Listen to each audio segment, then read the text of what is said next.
Hi there, my name is Dragos and I'm a product manager at Pentest-Tools. In today's video, we'll explore one of the most useful features of our platform. If vulnerability management sounds like your day-to-day job, then stay tuned as this video might be useful for you. Findings is the place where some of our clients are spending most of their time. It allows you to explore all vulnerabilities discovered by our scanners and manage them accordingly. For the next few minutes, I'll walk you through this section while handling some vulnerabilities. Just a quick note here, the targets you will see in this demo are available on pentestground.com, a free resource we've just launched. If you haven't tried it yet, see how it works and let us know what you think in the comments below. But enough talking, let's go to the interesting part. Let's say I performed all of my scans, got my findings, and I am ready to aggregate them into a report. We'll start by going to Findings. Here, let's say we are not interested in timestamp related findings, as we don't consider them important, and we would like to mark them as ignored. To do that, we can simply search by finding name, and I will type in timestamp. And here I have two findings I want to mark as ignored.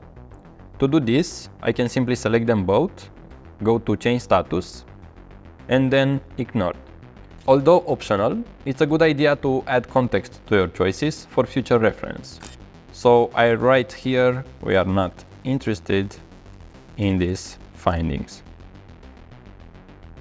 Hit save, and now our findings are ignored. Furthermore, you can easily track down the history of a finding by clicking on the Finding History button. We can see the reason we previously added them, which might be extremely useful for us or one of our team members if we are collaborating on the same workspace. Now that we are done marking uninteresting findings as ignored, a good approach will be to clear them out of our way so we can focus on other results. We can easily do this by selecting only the statuses we are interested in. I will go to Status, select all of them, and uncheck the ignored. Here we can see that our findings are now filtered, and if I remove the filter by name, we can see all of the remaining findings except the ones marked as ignored. Before deciding if a finding is useful, you will need to take a look at it and explore its details. We can drill down into a specific finding by clicking on the name of the finding. Here, you can see all the details of the selected finding, including the evidence, risk description, recommendation, and external references. Furthermore, you can modify the status, risk, mark the finding as verified directly from this view, or navigate to other findings you want to look into. If you want to access older instances of the same finding, you can do this easily by going to the latest scan result and selecting older instances. Going back to findings, you can also easily verify one or multiple findings by clicking directly on the verified icon, typing a reason,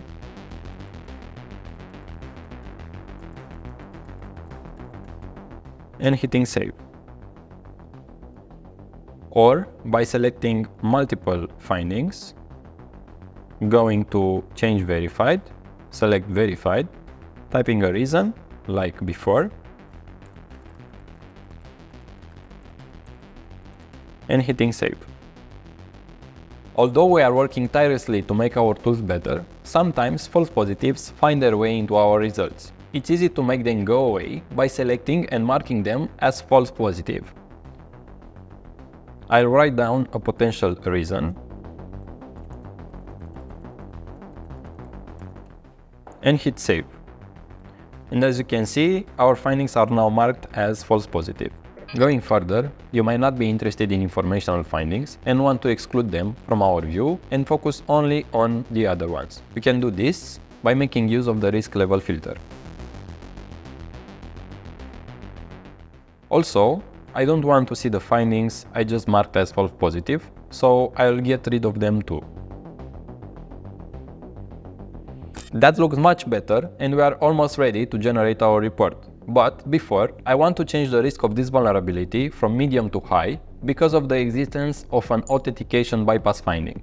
I will just select the finding, go to change risk, select high, and write a suggestive reason.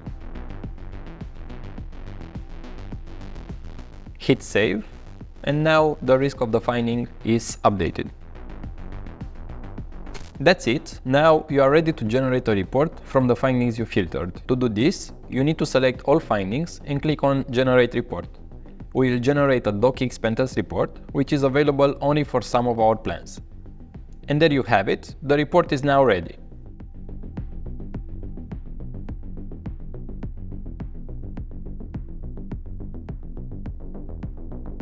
The findings page also allows you to perform other actions which are not really related to vulnerability management, like cloning, sending findings to Jira, or creating your own findings. We have a separate video where we go into detail about creating custom findings from scratch or by making use of finding templates. Just click on the video right here. And that's about it. Thank you so much for tuning in. Please let us know in the comment section below if there is anything we can add or improve in our platform to facilitate your vulnerability management process. Until next time.